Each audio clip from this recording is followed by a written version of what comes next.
Hi, Leela and Arjuna. This is a second piece to the Great Wave book, inspired by Hokusai. So this says, who was Hokusai?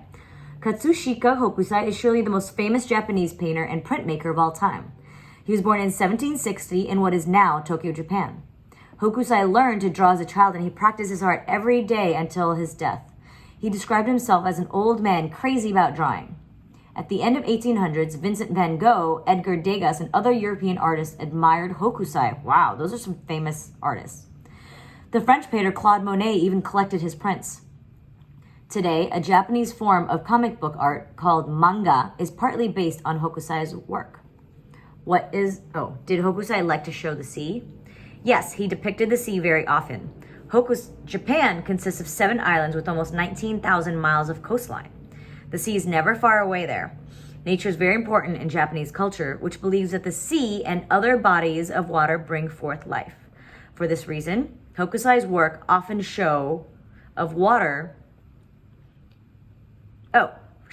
sea, lakes, rivers, and waterfalls. Water also offered Hokusai the chance to experiment with a new color, Prussian blue, which the Dutch had brought to Japan for the first time in 1820. Let's see, what is woodcut? In a woodcut, a picture is cut into a block of wood. It's then covered with ink and printed or pressed onto a sheet of paper. In Hokusai's time, Japanese printmakers used leather pads to help them press the ink-filled blocks onto paper. Many different workers were needed to produce woodcut prints. The draftsman, or eshi in Japanese, supplied the drawing to the block cutter, horishi, who then cut the blocks and then passed them along to the printer, surishi. Numerous prints could be made using a single block. This is one reason why so many prints by Hokusai were available in the 1800s. Let's see, what does Koi Noburi mean? On May 5th, the children of Japan celebrate the festive of Koi Noburi, literally carp streamers. That's the little flaggy things that you see sometimes in Hawaii for boys' days and girls' days. Colored carp made of cloth are attached to poles and float in the wind. They symbolize the strength and courage that a child has to muster to grow up. The festival is based on a Chinese legend in which a small carp, which is a fish, type of fish, that's a carp, shows great courage in his journey along the famous Yellow River. At the end of his journey, the carp is transformed into a dragon, which is an Asian symbol of luck, which is what you are. You're a baby dragon. Did the Impressionists like Hokusai? An Impressionist is a type of an artist. Ask Tata about that. He knows what that is. Yes, the Impressionists were painters who worked in the late 1800s, and most of them lived in France. They saw the art of Hokusai as modern.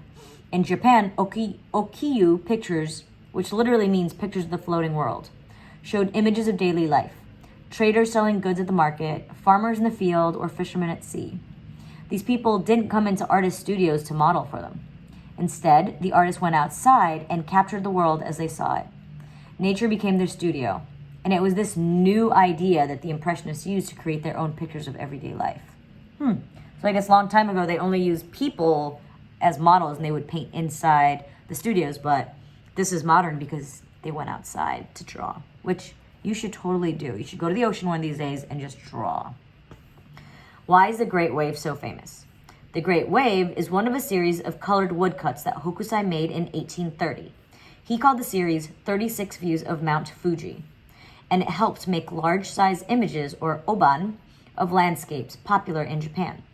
Each print shows Japan's holy mountain, Mount Fuji, from a different angle and different time of year. In this woodcut, the mountain almost disappears behind the giant wave, a symbol of the forces of nature that threaten to swallow up the boats and fishermen. Hokusai was alive from 1760 until 1849. That is amazing. I actually just learned a lot. I've heard of Hokusai, but I've never really known what he was or who he was or really why he was famous. I just always knew about the Hokusai wave. So that was really educational for me too. We should try to maybe do some Hokusai waves when I get back to Hawaii. Bye guys, love you.